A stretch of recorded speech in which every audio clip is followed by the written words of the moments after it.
పూరా local. Welcome to పూరా local.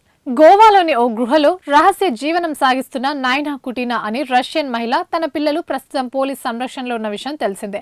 అయితే ఆమె గురించి విచారణ చేపట్టిన పోలీసులకు సంచలన విషయాలు తారసపడ్డాయి. గడిచిన 15 ఏళ్లుగా 20 దేశాల్లోని అడవుల్లో గడిపిన ఆమె తన 4 పిల్లలకు గుహల్లోనే జన్మనిచ్చినట్టు వెల్లడించింది. తాజాగా గోవా అడవుల్లోని ఓ గృహలో నివసిస్తున్న సమయంలో ఆమె ఓ బిడ్డకు జన్మనిచ్చినట్టు తెలిపింది. అయితే ఆమె భర్త ఇజ్రాయెల్ కు చెందిన ఓ వ్యాపారవేత్త అని ఆమె చెప్పినట్టు పోలీసులు తెలిపారు. ప్రస్తుతం వ్యాపార వీసాపై భారత్లోనే ఉన్న నైనా భర్తను విదేశీయుల ప్రాంతీయ రిజిస్ట్రేషన్ కార్యాలయం గుర్తించినట్టు సమాచారం. అయితే అడవుల్లో ప్రశాంతంగా జీవనం గడుపుతున్న తమను తీసుకొచ్చి అసౌకర్యమైన మురుగు ఉన్న ప్రదేశంలో ఉంచారని నైనా ఆగ్రహం వ్యక్తం చేసింది. తమకు వ్యక్తిగత గోప్యత కూడా లేకుండా పోయిందని అసహనం వ్యక్తం చేసింది. మరోవైపు నైనాను ఆమె పిల్లలను రష్యాకు తరలించడానికి ప్రయత్నాలు జరుగుతున్నట్టు అధికారులు తెలిపారు. ఇవి ఇప్పటివరకు అప్డేట్స్. మరిన్ని అప్డేట్స్ కోసం చూస్తూనే ఉండండి పూరా లోకల్.